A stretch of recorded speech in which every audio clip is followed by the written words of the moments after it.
So, right, I already tried to make a gasket and it's still a bit tacky, look, because I pulled it off because it was leaking. I did a blow test on it. I just blew through the pipe on the other end and it was leaking. So what I'm going to do is I'm going to show you how I do it. So there's my plastic one. These are exactly the same size as metal ones. So I'm going to squirt a bit of WD-40 inside here. Right. So, and I'm going to use my finger to, I don't want much in there, I just want a bit in there because I don't want it to stick to this. I want to be able to pull this off because obviously it's the metal one I want. So we don't want much in there, just a little bit. And wipe the surplus off so that when I put this on and you twist it as you put it on, it makes a perfect seal. It's worked so far on the other ends, it works pretty well. So I've got my glove on because I don't want this stuff all over my fingers. It's a nightmare getting it off. So when I tried to make the seal before, as I say, the pipe was on the end and I couldn't rotate the floor, so this to make my seal. Right, so I'll put the cap on there because I don't. Right, so I'm just going to go around here and wrap it around, use my finger to smudge it around.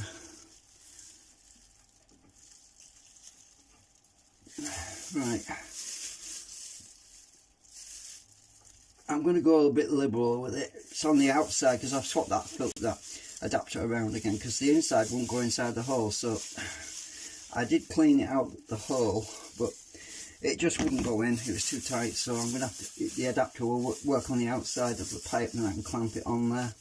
This pipe should compress a bit, but I'm going to make it permanent on this end so that once it's on, it stays on.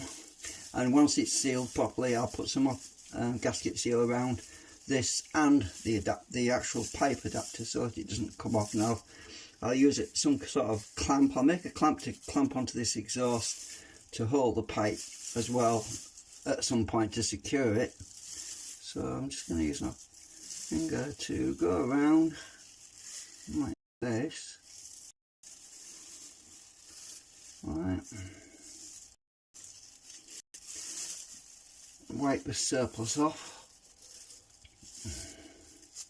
I don't want all of my finger, obviously. So once you've got that, now I'm going to take my glove off because it's going to get messy in a minute. Now I'm going to get my pipe, and what you have to do is you have to slowly turn it like this to wrap the silicone around the pipe. As I turn it,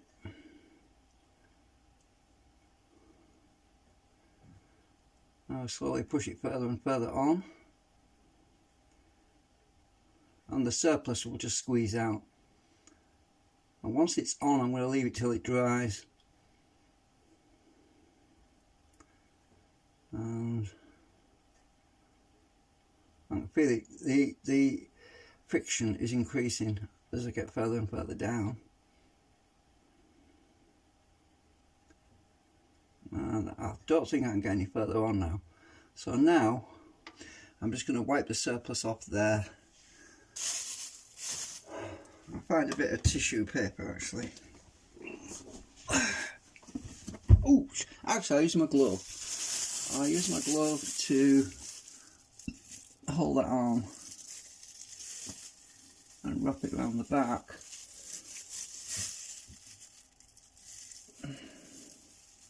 So that it bonds to the pipe.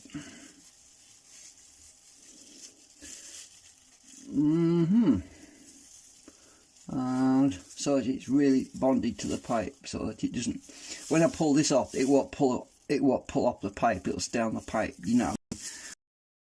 Right, I've got a bit of brown tissue here. I'm going to put a bit of WD-40 on this because I don't want it sticking to the plastic pipe that's going to come off. I'm hoping I don't get it all over my hand again because it took I couldn't get it off my hands. Right.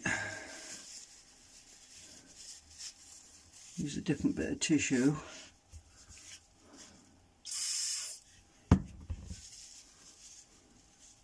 All I'm doing is clean the plastic part so that it doesn't stick off later tomorrow. Oh, a couple of days I think I'll need to leave it on there. Right. There we go. Okay, so that I've got to leave that on now for 2 or 3 days because it's in a sealed environment and the air can't get to it, so it has to dry out the back. So it takes a long time for the silicone to actually dry, but I'm pretty sure that's an airtight.